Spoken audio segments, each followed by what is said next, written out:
Joining me now on the Screenlately Show is a good friend of ours, actually, Miss Verona Rose. Hello there. Hi, thank you for having me. No problem, no problem. I know you're very much in demand, so very grateful for your time here on the Screenlately Show. How are you? I'm very well, how are you? Not too bad. I was just recording the last time I met you in the flesh. It was literally December, was it last year at the Buff Awards? It was at the Buff Awards, yeah. Yeah, that's a long time ago. Very long time ago, yeah. Oh, wow. And literally that was the last time there was kind of like a lockdown. Because literally a couple of days before the Buff Awards, the government made an announcement about people wearing masks in cinemas and indoor venues. I remember being freaked. I remember going as well and being freaked out because I was like, oh, I've got work, my mask, and everyone else, like I have my mask on I think at that moment we weren't having to wear masks, but I had one on and people were like, why are you wearing a mask? So I'm like, oh, work. Absolutely bizarre. I mean, what was, on a serious level though, what was the pandemic like for you? I know for a lot of creatives, I guess the one great thing about our industry, film and television, it was extremely robust. You know, people were getting work on productions, or if it was remote work, voiceover work, everyone just seemed to be busy and galvanized. But then there's the other side of it in terms of not the socializing, etc., etc. What was it like for you? I actually had an amazing time. I loved it. Like I think there's two things. Partly because I'm even though I'm extrovert, I'm very introverted.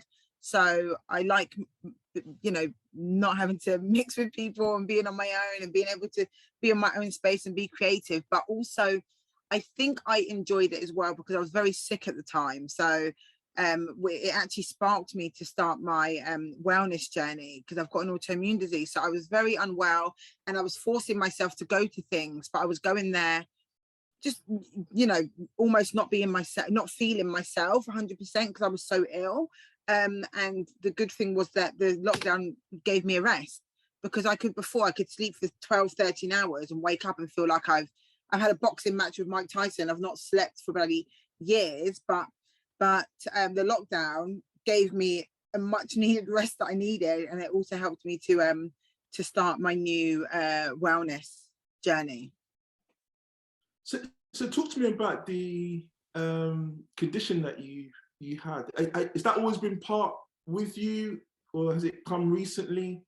So I do think that I've had it since I was a child, but I think that it got progressively worse as I got older, and I got diagnosed nearly 8 years ago.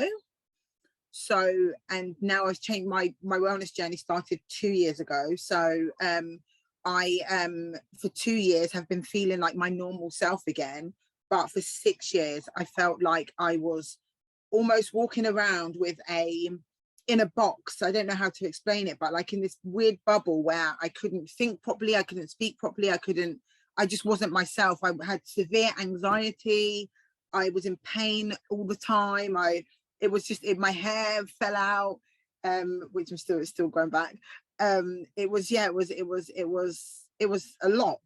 But to get diagnosed with that, you know, and you know, people saying, oh, you work too hard, that's why you're tired. But my body was just slowing down. And the time I went to the doctors, they said to me, oh, you're literally on the verge of being in a coma. So it was quite lucky that they saw me when they did. I guess in terms of the field that you're in, comedy, that must have provided quite a resource in terms of help and therapy and just kind of, because they say laughter is the best medicine. So I'm 100%. Guessing that was. So talk to me about that then. Yeah, 100%. I mean, lockdown again, and just comedy in general. For lockdown, I mean, I just spent hours and hours and hours just watching and consuming and using it as like research, you know, watching different comedy shows, stand-up shows, and using it as research, really. So it really did help massively. But I have to say, because I do comedy, but I'm an actor before that. But I went into comedy because I wasn't booking other roles. So before anything else, I am an actor. But I'm now classified as a comedy actor because that's mainly what I do. But just to get it out there so people know I do serious acting and lots of other things as well. No, absolutely, because obviously you were in the latest incarnation of Top Boy this year on Netflix. Talk to me about that experience. Oh, that was just incredible, absolutely incredible. And I've made some really great connections with the creator of the show, Ronan Bennett, the writers, and I'm learning so much from them at the moment. I'm learning so much with them. I mean, my role was very small, but for years I've wanted to be in that show. And I was in the very first episode of the very first Top Boy 10 years or maybe 11 years ago now. And I was a supporting artist. So I was a background person with no lines. And then to come full circle and to actually be speaking and having some lines in it, it's just incredible. It's an amazing show. And it's a show that with every part of my being, this might sound strange, but with every part of my being, I knew I was going to be in it. I just knew that I was going to be in it. And I saw a casting for it, and it was for a smaller role than I had. And my agent was like, "Oh, it's a small role. I don't think you should go for it." And I was like, "Please, I just want to do it." And they were like, "We support you always." And I thought to myself, if they see me, if there's another role, I'm going to get it. This is the universe, right? And they said, "We're not going to offer Verona that role. We're going to give her this role, and it's a better role and a bigger role." So it's just great. Yeah, it was so cool. What's it like acting in Top Boy as opposed to watching it all the way back when you did? I mean, I watched it as well. What was it, 2011? I mean, 2011. It's 11 years ago. It's I mean, it's just a dream come true, isn't it? It's what's it like watching it compared to being it? I mean, I'll be honest with you, I watched this series and was gripped, even in my scene when I'm being when my character Naomi is being threatened by Curtis, who's just incredible. Howard is an amazing actor. Even watching it back, I'm like, oh, so it's just incredible. It's such an incredible thing to be a part of, and I'm so grateful and so blessed, and it has already opened new doors for me, which I don't think I can talk about, but which is very annoying, but I just hope it continues to open doors. No problem at all. It's great to hear. Now, obviously, with a lot of actors, there's that whole pivot into writing, producing, etc., etc. Does the same apply to you, and kind of how far are you going in that direction? Definitely. So I've written some things for BBC Three before. I've written sketches. I've written and been a co-producer on a BBC Three show called Fully Blown, which was amazing. I mean, I just love anything creative anyway. So yeah, definitely writing is part of what I do as well. And producing. I put something together which was a comedy called Treatment, which has now and actually I've done something I would never do normally, but I've done a GoFundMe crowdfund for it because I really wanted to make sure everyone was paid. Myself, obviously I wasn't paid, but like the camera people, the locations we used, everyone that was involved, I wanted to make sure everyone got paid accordingly. So we put together a GoFundMe. People were really, really, really responsive and really just amazing. And created this show called Treatment. We filmed like half an hour's worth of footage. I edited 13 minutes. And that just opened other doors. So I've been working with production companies such as Rangaby and some other production companies as well. And now the show has taken a complete different turn, but it's in those stages of development at the moment, which is great. Now, obviously, all of this great stuff that you're doing is all based in TV. What about the film industry? Any avenues opening up for you there or in the past that you can elaborate on? Well, I'm going to put it out to the universe that these avenues are opening up. I mean, I do hope so. I believe it will happen as well. And that is the goal, and that is the dream for me, to be acting, film and TV, definitely. I mean, I still love theatre as well. That's my first love. But yes, guys, if you're out there and you're listening, I can play straight characters as well. Yeah, I'm definitely up to doing some film.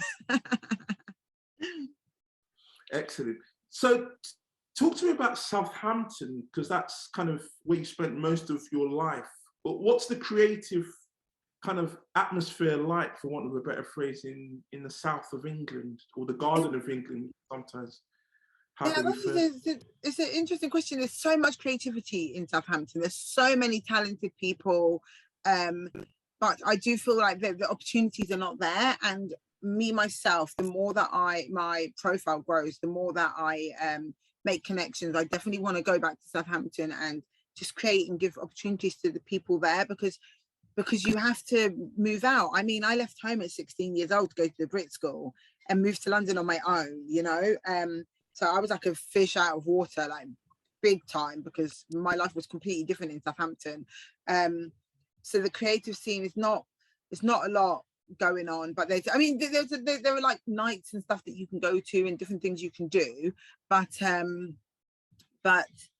yeah, I definitely think there needs to be more opportunities, because there's a lot of talent down there that's going wasted. And I mean, you know, yeah, so, but you know, a lot of us, we all leave home, don't we, and go to London eventually to pursue what we want to do. And how much has your family been a part of your rise, I guess, from the beginnings to where you are now? How much have they played a part in that? So my parents allowed me to go to because I'm one of five, so the four of us that are creative. So four of us are creative, and my parents. So yeah, my parents. I went to a drama school when I was younger. Like, so I went to Head O'Grady drama school when I was like maybe 6, 7. Then I became part of like youth theatre. They would take me to wherever I needed to be. I was also like in an orchestra playing the clarinet and the flute. So yeah, they've always been very, very supportive. I know that because I went into teaching for a bit, and I know that my mum loved telling people that her daughter was a teacher. And then when she's a struggling actor, I'm sure that for my mum, especially in her field, I think that she preferred to be able to tell people, well, my daughter's a teacher, you know. But now that I'm actually breaking into the industry and I'm booking work and things like that, I think that she's proud of me again, which is great. And my dad's always, you know, my dad's one of those guys, oh, you know, ask your mum, you know, that kind of, but my dad's always very supportive. They watch whatever I do on TV. You know, as I said, would drop me to classes and things like that, pick me up and watch me do my shows and things. So yeah. And how are they as TV critics? Are they fair? Oh my gosh. My dad normally just like, yeah, anyone can do that. My dad is much more critical. The thing is, actually, all of my family, so if I need to know, so my dad, I wouldn't ask my dad, because sometimes I'm not sure if my dad is being genuine, but I know my sister and my mum will tell me if they don't like something that I've done, they will just be like, yeah, like, you looked a mess. This, like, it wasn't good. So yeah. My family are like so open, and you just cry. You be like, okay, thank you. I've just booked a massive job. Yeah, well, so and so. No, I'm joking. But yeah, my family are they're very honest. So they're not gonna like pretend to be like, oh yeah, you're really good. They'll just be like, nah, I wasn't very good. And what did they think of you in Top Boy? Because obviously that was on Netflix, where literally everyone at that time that was into Top Boy was literally watching it and engaging on social media. I mean, do you kind of look at the feedback on social media? Are you one of those that ignores it, or get your agent to tell you? I ignore it. No, I ignore anything. But I mean, I've looked at stuff before, but yeah, I'm just like, what, you know, like, I'm somebody that would never say anything to or purposely to upset someone or make someone feel bad about themselves. So if someone else does that, I'm just like, why? They must either be unhappy themselves, they could be going through something. I just would rather just be like, do you know what, I'm not even gonna question or worry about why you're saying what you're saying, because I don't know what's going on in your life. So that doesn't bother me. But yeah, in terms of my family watching it, my mum loved it. My dad said, you should have been playing a bad character. It would have been better if you were a bad character. Okay, Dad. Okay, but like, there wasn't a role for a bad character at the time for me. So yeah. So, does your family provide an inspiration for you when you start writing or coming up with ideas? How much do your family play a part in that kind of creative thinking? Or, I mean, where does the inspiration come mainly? Definitely. Oh my goodness. Like my family, everyone is a character. My mum's a character, my dad's a character, my granny, my siblings, every single, if I've ever written a character or tried to do a comedy character, it's based on somebody within my family or based on an event or something that's happened within my family. So like so much inspiration comes from them. And they're just so funny. Like my mum is hilarious without knowing it. Like a lot of this stuff that I do when I do entertainment TV, I'm very silly. I won't give away too many of my things, but I'm very silly, and it comes from how my mum is. And then my dad just says the like most outrageous things ever. My dad needs his own TV show, to be honest with you. But yeah, a lot of my inspiration comes from them. Well, we shall watch this space for your dad, because I can't wait to see him on TV. I'm sure he's going to be Gogglebox. So. You think your parents could do Gogglebox? You know, I just don't think they would do it. I mean, my mum wanted to be an actor when she was younger, which is interesting, because it wasn't until I got old she was like, oh yeah, I really want to be an actor.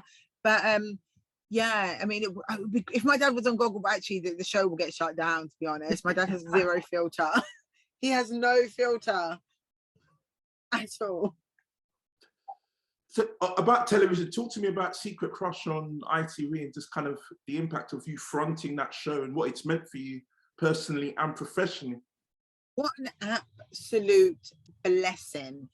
Like that, I did an audition for that show. I got requested. So somebody contacted my agent and said, like actually what happens with a lot of the things I do now, said to my agent, we'd love for Verona to do this. We hope she's interested. We know she's busy. I'm like, guys, yes, of course I'm interested. But they say all this nice stuff. Like, we know it might not be her normal thing. But it's just incredible. Like, we're filming series 2 now, and it looks better. It's going to be bigger. It's going to be better.